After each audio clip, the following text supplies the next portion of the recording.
Welcome to Deep Impact Investing with Kimberly Griego-Kiel from Horizon Sustainable Financial Services. In this podcast, we talk about sustainable investing and how your portfolio reflects your values. Do your investments seek accountability from corporations that govern more and more of our society and even the lives we lead? Listen in as we explore the question, are you investing like you give a damn? Hello and welcome to Deep Impact Investing with Kimberly Griego-Kiel from Horizon Sustainable Financial Services.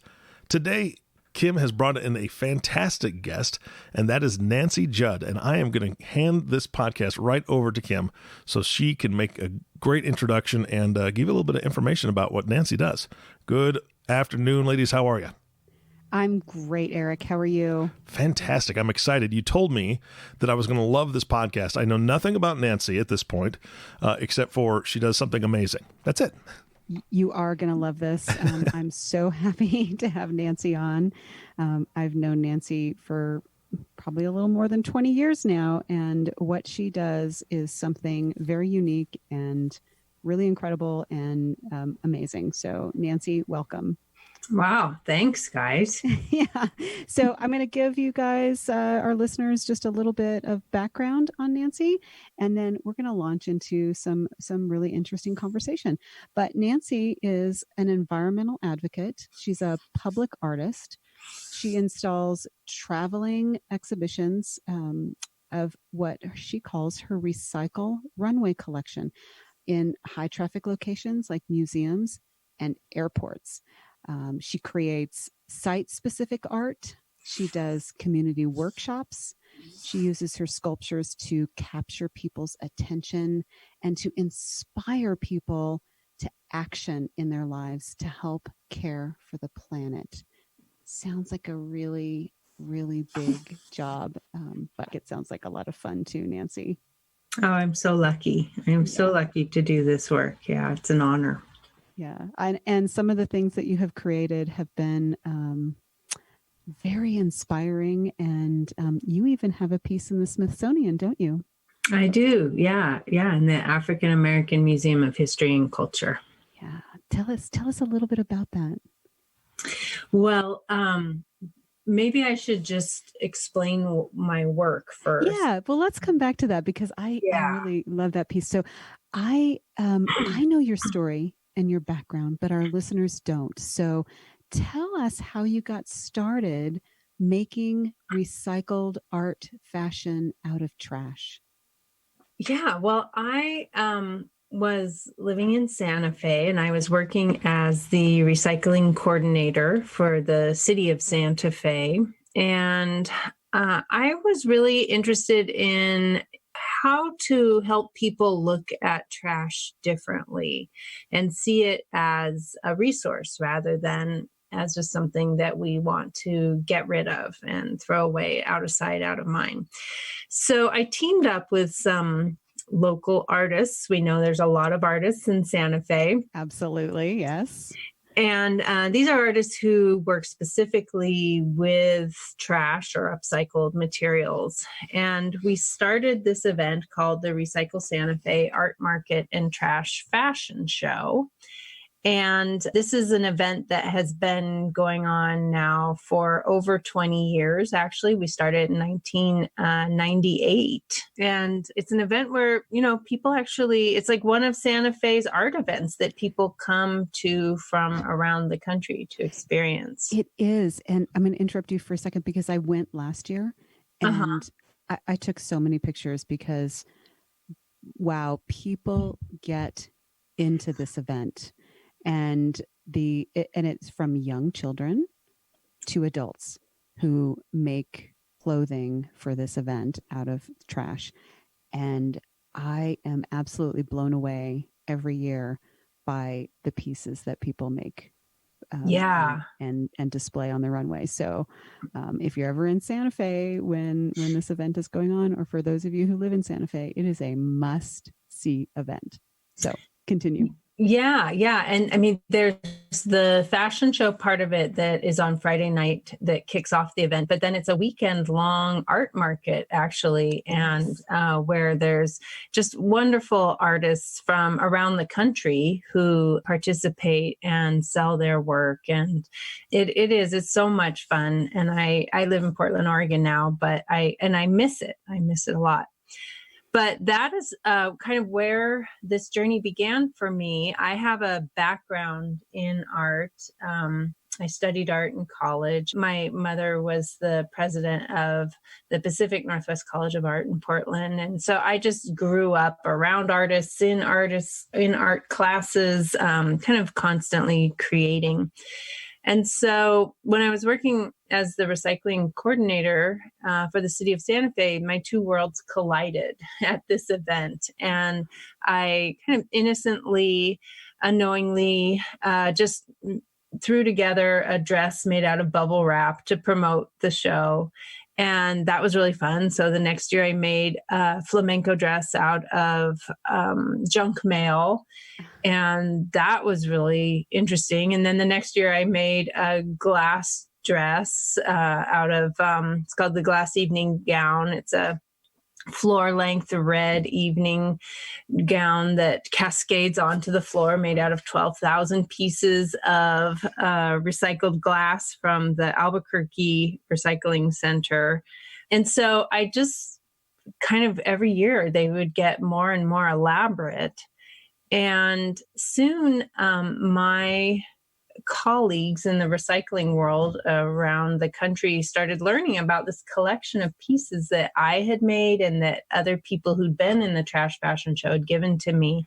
And I began to get invited to come to their events and put on trash fashion shows for Earth Day events, recycling conferences, all kinds of different, basically environmental type of events. I was doing that for maybe 6 or 7 years, just as a part-time gig on the side. I was not promoting myself. It just was a word of mouth thing. And at a certain point, I thought, wow, this has a lot of momentum without me doing anything. What would happen if I made this my full-time work? And so I decided to leave my job at that time, which was, I was working as the executive director of the New Mexico Recycling Coalition. And I decided to pursue this as a full-time venture. So it really just blossomed inorganically. Very organically. Yeah, exactly. Just sort of one thing led to another. I did at that point, though, decide that I wanted to change things a little bit. I felt like the intention of my doing this work initially was really about public education. And I felt like over the years, I had become more like entertainment. And so that I had two goals going into this full time. One was that I wanted to reach audiences who were not already thinking about these issues, who were not part of the choir, so to speak. Mm-hmm. And then my other goal was that I wanted to reach much, much larger audiences. So I did some soul searching about this, and I was actually flying back to Santa Fe from doing my last fashion show, and I was in the Chicago region. I got dropped off at the airport, and I walked into the airport, and I realized, oh, this is my new gallery, so to speak. This is where I can show my work. This is where I'm going to reach millions of people who are not environmentally minded, per se. They may or may not be, but right. So yeah, so that's kind of how it started for me. It's an amazing story and process that you've been through, and some of the pieces that I've seen. I mean, you have them on your website, of course, but I've seen a number of them in person. They are fantastic. And you have to look very closely to realize that's trash or was, right? And it's become this beautiful dress or outfit or whatever it happens to be. So some of the places that I know of that you've had your art displayed or is permanently displayed. As I mentioned, you have a piece in the Smithsonian. I saw your first display in the Atlanta airport, which was back in 2011, yeah. And you have a new display coming up this year in the Atlanta airport. Mm-hmm. And as I mentioned, tell us about the piece you have in the Smithsonian. Yeah, it's called the Obamanos coat. And for anybody who lives in New Mexico, they will remember the bumper stickers that came out the first time Obama was elected. And they said Obamanos, which was kind of like Spanglizing Right. his name, adding a nos on the end to mean perhaps like we are Obama, like we are this movement. And it all started after he was elected. I had been campaigning a lot for him, and I was in and out of the headquarters quite a bit. And I knew that the day after the election, I knew there was a lot of leftover materials. And so I actually went to the headquarters in Santa Fe and in Albuquerque and in some of the rural New Mexican sites and just filled up my car with a lot of random stuff from the campaign. I went through dumpsters because sometimes I was a little too late. And so I didn't know what I was going to do. I just felt like I need to get this little piece of history because this is obviously a very historic moment. And so on my drive back to Santa Fe, thinking, what am I going to do with this? Well, I mean, it was a pretty obvious conclusion. What do I do with trash? I make it into clothes. So I made a collection of 3 pieces called the Change Couture collection. And there's the coat, which is what's in the Smithsonian, is made out of door hangers from the day of the election, encouraging people to vote, that were cut into little strips and then sewn to a man's full-length winter coat that I bought at a secondhand store. I attempted to find his measurements so that it would be able to fit him if there was ever an occasion for him to put it on. And then there was a cocktail dress, the Obama cocktail dress, and which is made out of plastic yard signs that were cut into strips and then sewn horizontally onto sort of a saucy little cocktail dress. And then the voter swing coat is made from posters that were put out encouraging people to register to vote. And it's sort of a little coat. That's great. I love how a lot of your pieces really do have a story behind them, which is also fascinating. So, and I mean, you have so many pieces. We could talk about stories on all of them. Another thing that I love about what you do is the community aspect on it. And you do workshops where folks can both create their own work and then help on your projects, correct? Yeah. And over the years, that has become more and more important to me. And I find that involving people in the creative process is a more active way of actually engaging them in the issues that each piece talks about, because each of my sculptures has a focus, one like environmental kind of issue. For example, one of the pieces I just created is called the citrus lace dress, and it's made out of citrus peels that were punched into little circles and then painted with pigment and then sewn in a pattern, a lace pattern onto a dress made out of cheesecloth. And so that piece really talks about it encourages people to eat less meat and more fruits and vegetables, and talks about how eating meat contributes to climate change. So each of my pieces has a message. It has, I think of them as kind of working gals and guys. They go out in the world and help to raise awareness and hopefully change behavior as well. And so when I involve people in the creation process, then that allows us to talk a little bit, for it to be more one-on-one or group discussions about these issues, not just sort of what happens passively in an airport when you see it and read the text panels. Right. Which is the educational component and so important about the work that you're doing. Educating. For me, that's really what it's all about. Absolutely. Yeah. The education. So you also do commission work, which you have done for some pretty big name companies. What do you think has been your most interesting project?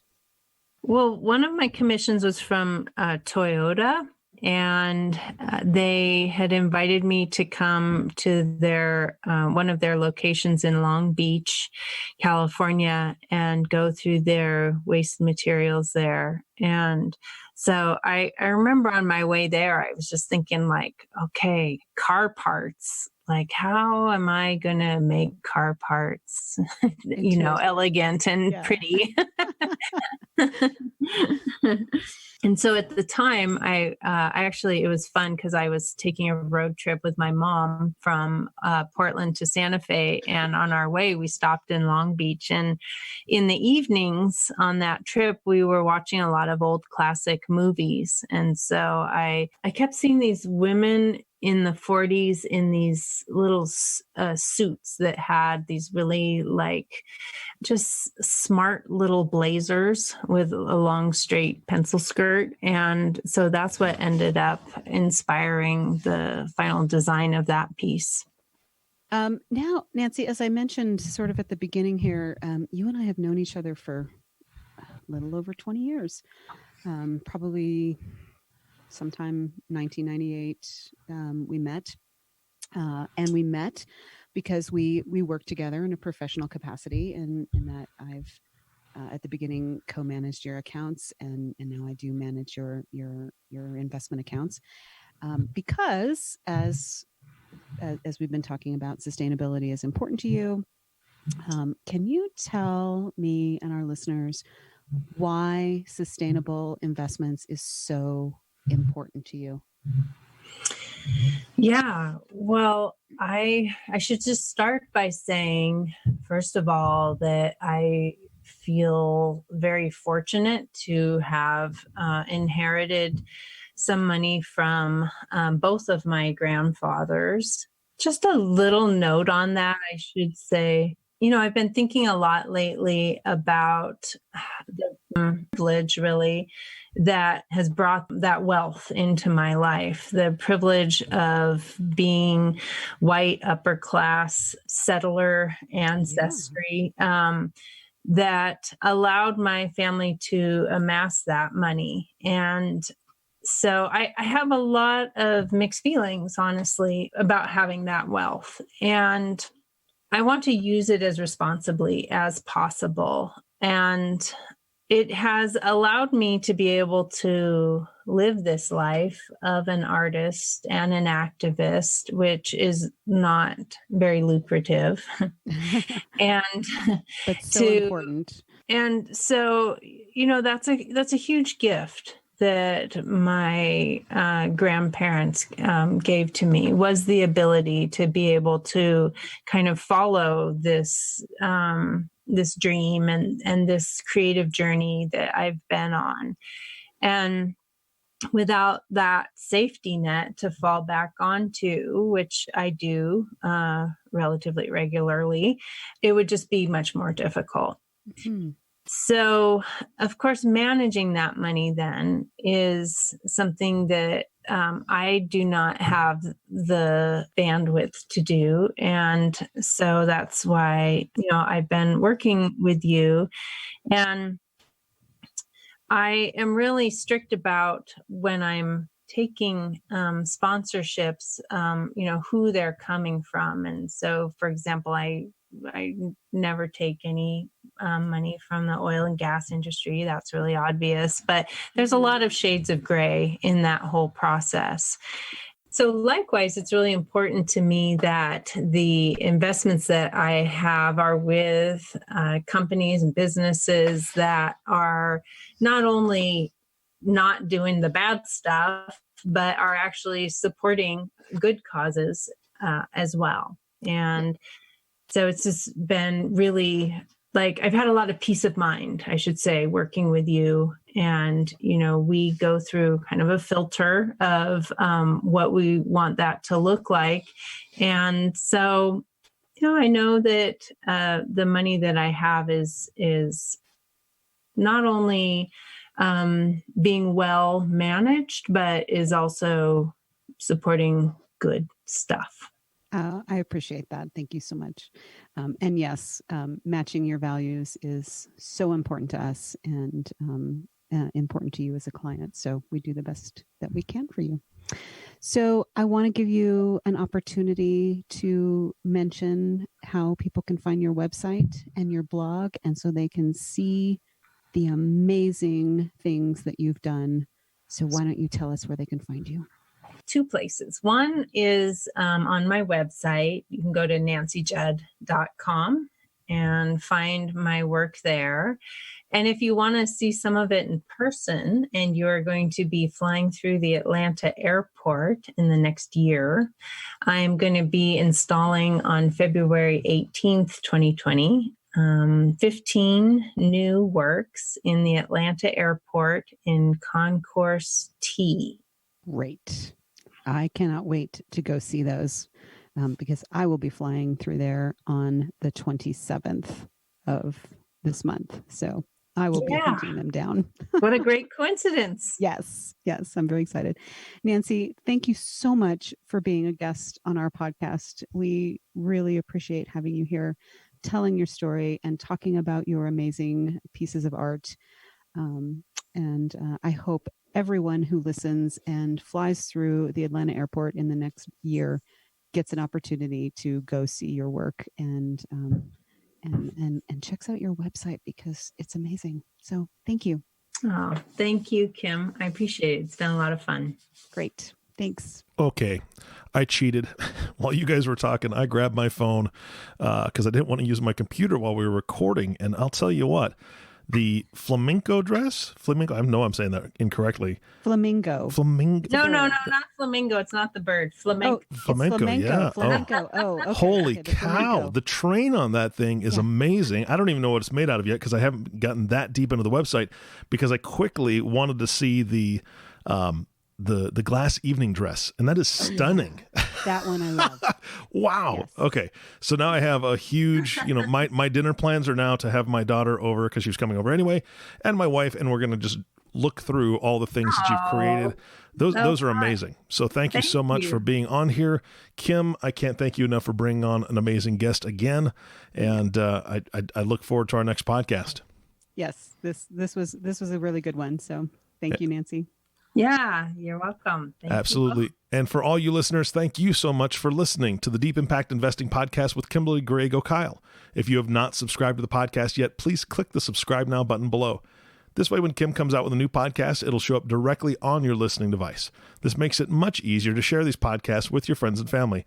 And this is one you're going to want to share because you've got to see this stuff. It is truly amazing. You'll never guess that it's made out of glass and trash and rubbish.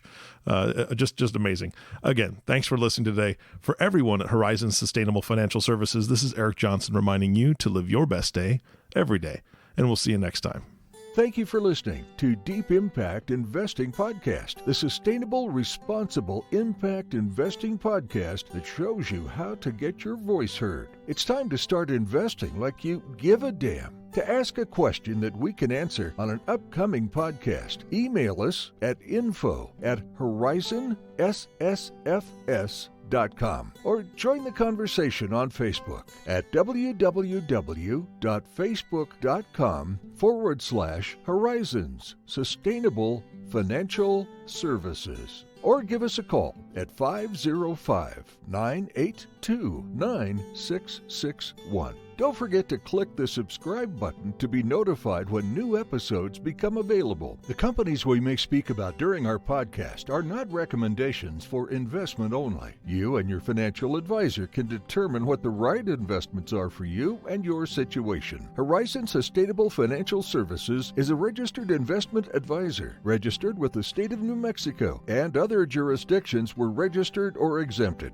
The information covered and posted represents the views and opinions of the host and or guest and do not necessarily represent the views or opinions of Horizon Sustainable Financial Services. The content has been made available for informational and educational purposes only. The content is not intended to be a substitute for professional investing advice. Always seek the advice of your financial advisor or other qualified financial service provider with any questions you may have regarding your investment planning.